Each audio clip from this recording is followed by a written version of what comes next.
decimals that recur to fractions. It's hard to take in all at once. We'll see how it works and then we'll recap it.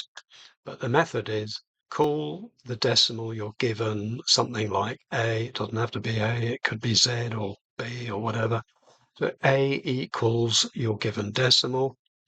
Write the numbers of the decimal, no decimal point, no zeros, just the digits. Above it, write the numbers of the decimal again, but shifted so that a subtraction eliminates the recurring part but leaves something, not zero. It's got to leave something.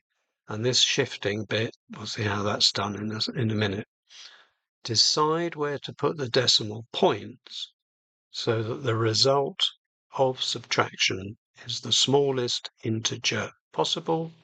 Then write alongside each what multiple of the original decimal each number represents. Then you can do the subtraction to both parts and rearrange. So this bit here looks a bit confusing, but it is quite straightforward when you see it done. It's an example using a recurring decimal, 3.5234, and the two dots over the 3 and the 4 show that the 3 and the 4 repeat indefinitely.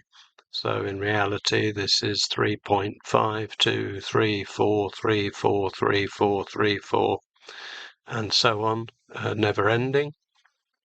To convert that into a decimal, we first write A equals whatever we were given. So there we have A. Write the numbers of the decimal, and I haven't bothered with any leading zero or decimal point here, just the digits.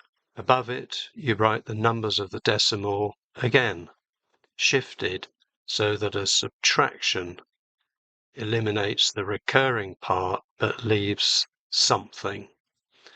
So in this case, I've written an additional 35234 above my original 35234, and I've got here, not shown, but because it's recurring, an additional 3 in that position and an additional 4 in that position. And when I subtract this 3 and this 4 from the top line, it's going to leave me nothing here, but it's going to leave me something over here from this part of the subtraction. This is the correct way. What you mustn't do is line it up like this, so that although this has got a 3 and a 4 on the top and a 3 and a 4 on the bottom, that's the repeating part, if I do that subtraction, I'll just end up with 0, because the number's just written down exactly over the top and you end up with nothing. So do it like this. You're going to have to shift it one full pattern of the recurring bit at least. So this is where we got to. Once you've got to there, you decide where you're going to put the decimal points so that the result of the subtraction is the smallest integer possible. So I'm thinking I want it here, where this blue line has been drawn, and therefore writing that out gives me this.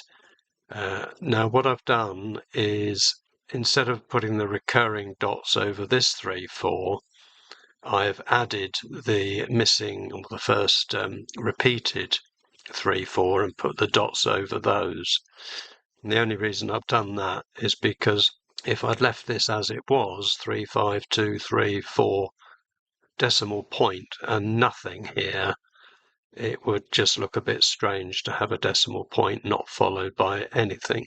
Once we've got to here, we write alongside each of these numbers what multiple of the original decimal each number represents. So the original decimal was this. A is 3.5234. This number here with the decimal point there is 10,000 times the original.